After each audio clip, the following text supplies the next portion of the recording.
વડોદરાના ગોત્રે વિસ્તારમાં આયરે પરિવાર દ્વારા મતદાન કરવામાં આવ્યું હતું.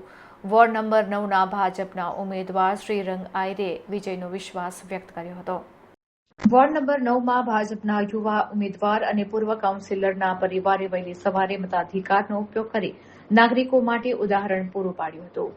ગોધરે વિસ્તારમાં આવેલી સીએચ વિદ્યાલય મતદાન મથક ખાતે વોર્ડ નંબર 9ના ભાજપના યુવા ઉમેદવાર શ્રીરંગ રાજી શાયરે પોતાના પરિવાર સાથે પહોંચી મતદાન કર્યું હતું. તેમની સાથે શહેર ભાજપના કારોબારી સભ્ય અને પૂર્વ કાઉન્સિલર રાજી શાયરે તેમજ આખા પરિવારે મતાધિકારનો ઉપયોગ કર્યો હતો. રાજકીય વારસો ધરાવતા આ યુવા ઉમેદવારને જોવા માટે મતદાન મથક પર સમર્થકોમાં ભારે ઉત્સાહ જોવા મળ્યો હતો. મતદાન કર્યા બાદ રાજેશ શાયરે અને શ્રીરંગ આયરે મીડિયા સમક્ષ પોતાની આંગળી પરનું શાહીનું નિશાન ગર્વભેર દર્શાવ્યું હતું. તેમણે જણાવ્યું હતું કે વોર્ડના સર્વાંગી વિકાસ અને લોકોના પ્રશ્નોના નિરાકરણ માટે મતદાન કરવું અનિવાર્ય છે. આયરે પરિવારના મતદાન બાદ વિસ્તારના યુવા મતદારોમાં પણ જાગૃતિનો સંચાર જોવા મળ્યો હતો.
Done.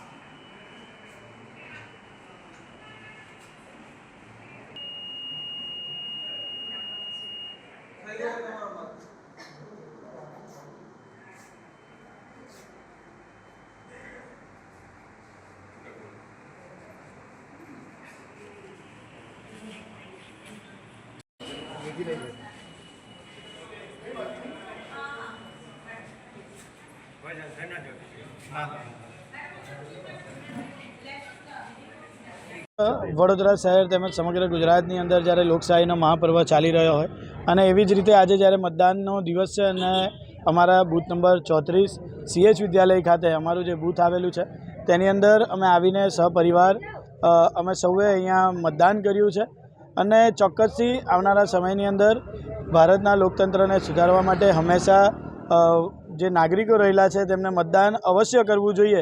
એ પોતાનો અધિકાર છે અને આજના દિવસે ફરીથી એક વખત જે પણ લોકો બાકી હોય જલ્દીથી જલ્દી મતદાન કરે, કેમ કે તડકો પણ વધતો જઈ રહ્યો છે, તેનું તાપમાન વધે તે પહેલાં આપણે સૌ મતદાન પૂરું કરી દઈએ અને જલ્દીથી જલ્દી લોકો ફરીથી એકવાર મહામતદાન કરે અને લોકો જોડાય તે બદલ લોકોને આજના દિવસે અપીલ કરું છું. સાથે આજના દિવસે સહપરિવાર સાથે અમે મતદાન પણ કર્યું છે.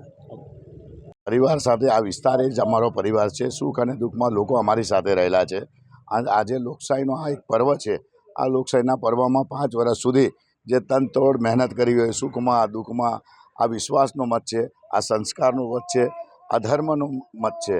અને તમે જુઓ છો કે માનનીય નરેન્દ્રભાઈ મોદીના સ્થાનિક મળીને આ વોર્ડ નંબર 9 એટલે ધર્મ, સંસ્કાર, વિશ્વાસ સાથેનો એજ્યુકેશન હશે, આયુષ્યમાન કાર્ડ હશે, લોકોના શારીરિક, માનસિક, પેન્ડેમિક તમે જુઓ કે પૂર હશે કે ભૂકંપ હશે કે કોરોના હશે, દરેકમાં લોકોનો વિશ્વાસનો મત છે.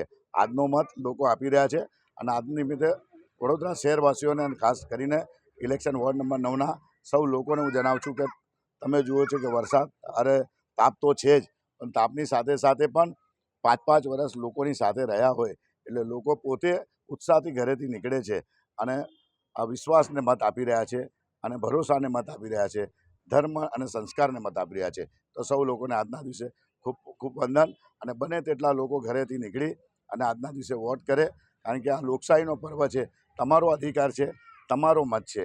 એટલે સૌ લોકોને આજના દિવસે ખૂબ ખૂબ વંદન, નતમસ્તક વંદન. વંદે માતરમ, જય સાંઈનાથ.